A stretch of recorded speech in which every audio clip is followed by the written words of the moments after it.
ቶታል እንግዲያውስ መነሻ ምክንያቶቹን እነሆ። ጥርሳችንንና ምላሳችንን በተገቢ መንገድ አለማጽዳት አፋችን በብዙ ጠቃሚና ጎጂ ባክቴሪያዎች ስለተሞሉ እነዛ ባክቴሪያዎች ባላንስ ያያረጉ ሲቀሩ ወይንም ደግሞ መጥፎ ሲበዛ መጥፎ ያፍጠረን ይከሰታል ማለት ነው። ያልታከመ የድድ በሽታ ካለን የተቦረቦረ ጥርስ ወይንም ደግሞ ያልታከመ ጥርስ ካለን ከጎሮአችን ጀርባ የቶንሲል ስቶን ሲጠራቀም መጥፎ ያፍጠረን ያመጣል። አንዳንድ ጊዜ የምንበላቸው ምግቦች ወይንም መጠጦች ለምሳሌ እንደ ነጭ ሽንኩርትና እንደ ቡና አንዳንዴ ደግሞ የምንወስዳቸው መድኃኒቶች ወይንም የጨጓራ በሽታ ካለ መጥፎ ያፍጠረን ይዞብን ይመጣል ማለት ነው። መጥፎ ያፍጠረንን በቤታችን እንዴት መከላከል እንችላለን? በቀን 2 ጊዜ ለ2 ደቂቃ መቦረሽ፣ ምላሳችንን ቢቻል በታንግ ስትራፐር ማጽዳት፣ ለብ ባለ ውሃና ጨው አፋችንን መግሞጥሞጥ ወይንም ደግሞ የአፍ መግሞጥጫ ስንጠቀም በየቀኑ አለመጠቀም፣ የጨጓራችንን ጤንነት መጠበቅ፣ ብዙ ውሃ መጠጣት፣ ጥርሳችንን በመንቦርሽበት ጊዜ ፍሎስ መጠቀም ወይንም ደግሞ ጥርሳችንን ከመቦረሽ በፊት ፍሎስ ማድረግ፣ ጥርሳችንን በመንቦርሽበት ጊዜ የቅርንፉድ ዘይት መጠቀም። ቅርንፉድ የፈንገስና ባክቴሪያን የመከላከል ባህሪ ያለው እንደውም አንዳንድ ጥናቶች እንደሚያመለክቱት ቅርንፉድ ጥርሳችንን እንዳይቦረቦር ይረዳናል። እነዚህን ሁሉ መፍትሄዎች በቤት ውስጥ አድርገው መጥፎ ያፍጠረን ማይጠፋ ከሆነ ወደ ጥርስ ሐኪሙ መሄድ ቢቻል ደግሞ የጥርስ ሐኪም ባንቀያየር ጥሩ ነው። ጤናማ ጥርስ እንዲኖር ማድረግ ያለብን 4 ነገሮች። የመጀመሪያው የጥርስ ብሩሻችን ማኑዋል ወይንም ደግሞ ኤሌክትሪክ መሆን ይችላል። ነገር ግን የምንጠቀምበት የአቦራረሽ ቴክኒክ ወይም ዘዴያችን ትክክለኛ መሆኑን እርግጠኛ መሆን አለብን። ሁለተኛው ደግሞ ፍሎራይድ ያለው የጥርስ ሳሙና መጠቀም ነው፣ ምክንያቱም ጥርሳችን እንዳይቦረቦር ስለሚረዳ። ሶስተኛው ደግሞ ፍሎስ መጠቀም። ፍሎስ ደግሞ በጥርሳችን መካከል ያለውን ቆሻሻ ስለሚያጸዳልን ፍሎስ ብንጠቀም ቆንጆ ነው።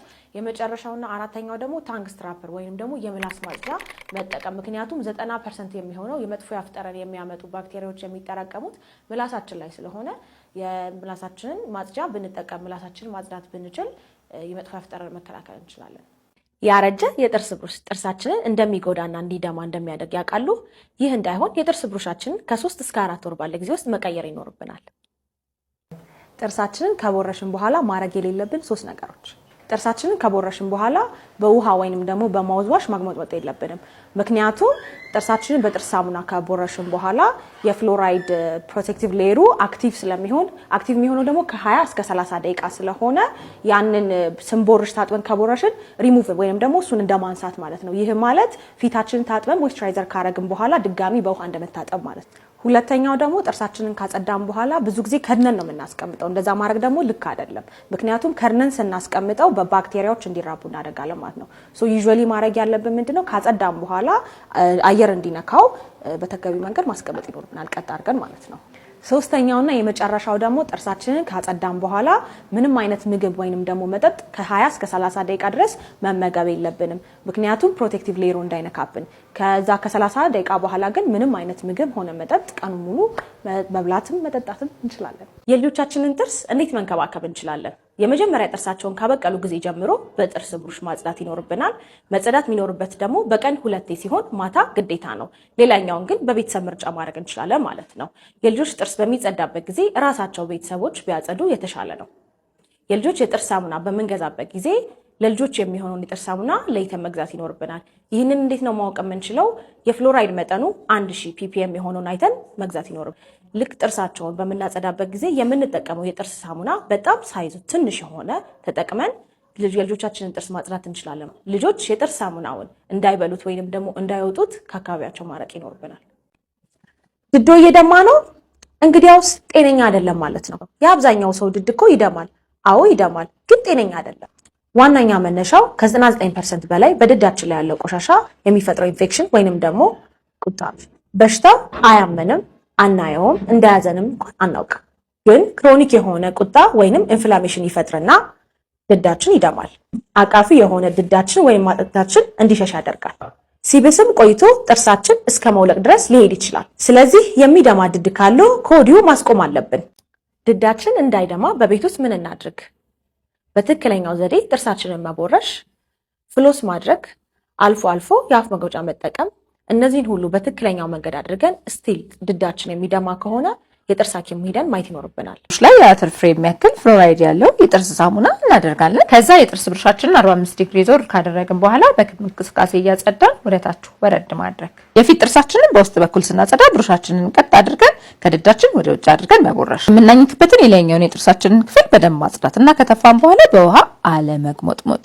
ከዛ ብሩሻችንን አጥበን ምላሳችንን በአፍንጫችን እየተነፈስን ማጽዳት። ይህንን በቀን 2 ጊዜ ጠዋትና ማታ ለ2 ደቂቃ በተገቢው መንገድ መከተል። ከዚያ ሁሉ ጊዜ ጤነኛ ጥርስ ይኖረናል። መቼስ ብሬሳችን ከፈታን በኋላ ጥርሳችን ወደ በፊት ቦታ እንዲመለስ ማናችን ማንፈልግም አይደል? እንግዲያውስ ጥያቄ ሪቴነር ለምን ያክል ጊዜ እናድርግ? ሁሉ ጊዜ። ብሬሳችን ከተፈታ በኋላ ባሉት 6 ወራት ለ22 ሰዓት ማድረግ ይኖርብናል። ማውለቅ የሚፈቀድልን በመንበላበትና በመንጠጣበት ጊዜ ብቻ ነው።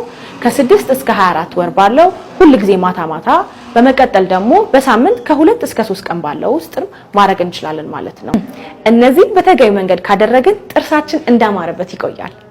አሁን ላይ የተነቀለ ጥርስ ካለን ለመተካት ተመራጭ የሆነው ዴንታል ኢምፕላንት የምንለው ሲሆን ተመራጭ ያደረገው ደግሞ ገቢ ወጪ አለመሆኑና በተጨማሪም ደግሞ ከጎን ያሉ ጥርሶቻችን አለመሞረዳቸው ነው። ኢምፕላንት ከ3 ነገሮች የተሰራ ሲሆን የመጀመሪያው አጥንታችን ውስጥ የሚቀበረው ታይታኒየም ኢምፕላንት የሚባለው ሲሆን ተኛ ደግሞ ኢምፕላንት ውስጥ ገብቶ ወደ ላይ ትንሽ ከፍ ብሎ አርቲፊሻል ጥርሱን ወይንም ደግሞ ክራውኑን የሚያገናኝ ተሸካሚ ነው።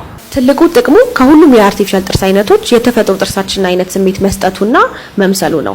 እንደ ዲስአድቫንቴጅ የምንወስደው ደግሞ ከሌሎች የአርቲፊሻል ጥርስ አይነቶች ለመግጠም ረጅም ጊዜ መፍጀቱ ነው። ለፊት ጥርሳችን ኢምፕላንት ስንሰራ ባዶ እንዳይሆን ወጪ ገቢ ጥርስ እንሰራለታለን። በዚህ ጥርስ ግን እንደ ልባችን መብላት አይፈቀድልንም። የተነቀለን ጥርስ በወጪ ገቢ ጥርስ መተካት። የተነቀለ ጥርስ ሲኖረን የተነቀለውን ጥርስ ለመተካት ወጪ ገቢ ጥርስ እንሰራለን።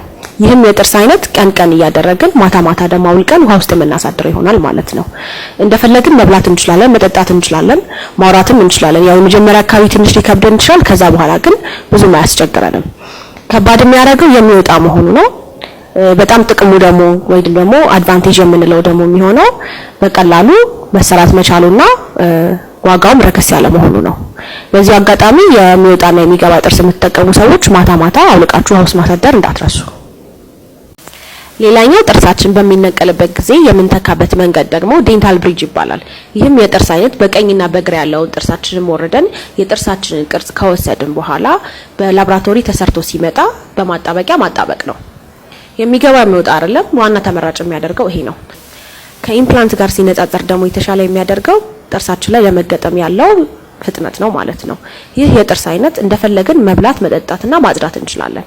ሪቴነር ባለማድረግ የሚመጡ ጣጣዎች አብዛኛውን ጊዜ ኢቭን አሁን ክረምት እንኳን ብዙ ፔሸንቶቻችን ብሬስ አድርገው ጥርሳቸው ከተስተካከለላቸው በኋላ በተገቢ መንገድ ሪቴነራቸውን ባለማድረጋቸው ምክንያት ጥርሳቸው ወደ ነበረበት ተመልሷል። ስለዚህ የመጀመሪያው ጣጣ ጥርሱ ወደ ነበረበት መመለሱ፣ ሌላኛው ደግሞ ላላስፈላጊ ወጪ መዳረጋቸው ነው።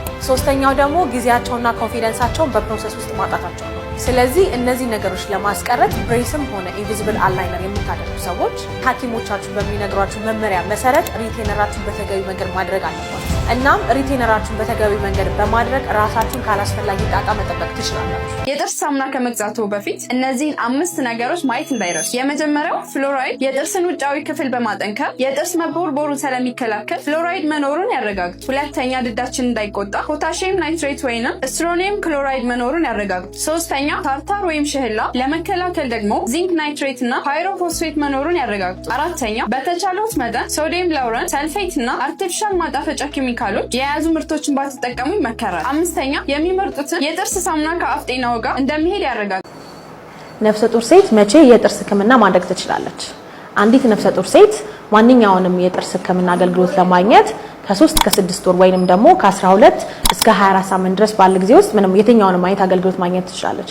ነገር ግን በጣም አስቸጋሪና ከባድ የሆነ ህመምና ፔን ካለው የጥርስ ሐኪሟን ወይንም ደግሞ የማህፀን ስፔሻሊስት ጋይኖኮሎጂስት በማማከር ሕክምና ማግኘት ትችላለች እንጂ ቤት ውስጥ ምንም አይነት መፍትሄ የለውም ተብሎ መቀመጥ ተገቢ አይደለም። ስለ ጥርስ እጥበት ሁላችንም ጋር ያለ የተሳሳተ አመለካከት።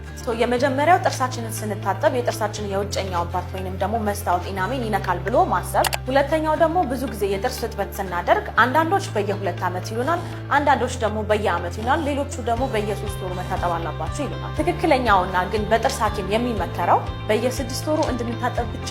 ሌላኛውና ሶስተኛው ደግሞ ጥርስ መታጠብ አፋችን ያሸታል የሚባል የተሳሳተ አመለካከት። ይሄ በፍጹም የተሳሳተ አመለካከት ነው። ጥርሳችንን መታጠብ ምንም አይነት መጥፎ ያፍጠረን አያመጣም።